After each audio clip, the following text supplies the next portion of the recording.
開講又話3個女人一個墟，當衛蘭、洛基兒同 Janice Man 走埋一齊，相信都應該有唔少共同話題嘅。如果唔係，佢哋3個又點可能寓工作於娛樂，去新加坡工作兼旅遊呢？咁其實我哋第一日到就去做，即係去 shopping 咯。咁同 Janice Man 係咪啊 ？Janice Man 同埋 Gaily 咯，同埋 Gaily 係啦，我哋3個女仔好少有機會咁樣。女仔偈傾嘅其實。我哋因為比較靜咯，我個人比較靜，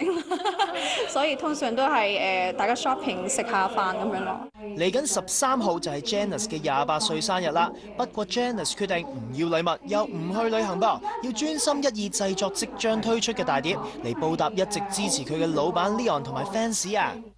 都有㗎，即係有當然係阿 Leon 同埋 Alvin 啊、Joe 啊佢哋咯，我所有同事啊，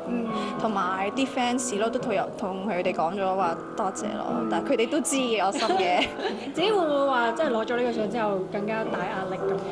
即係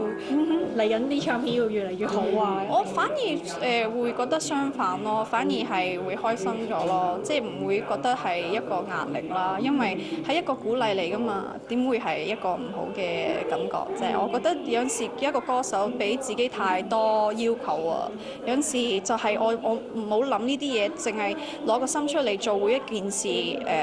攞心出嚟去整音樂，去唱得好，咁自然即係其他嘢，我相信會發生咯。如果係要發生嘅話，聽 Janice 咁講，相信喺未來嘅日子，佢都會以事業為重。唔怪得結婚拍拖呢啲私人事 ，Janice 都話唔會公開談及，就算有傳媒追問，都只會講一句 No comment 啊！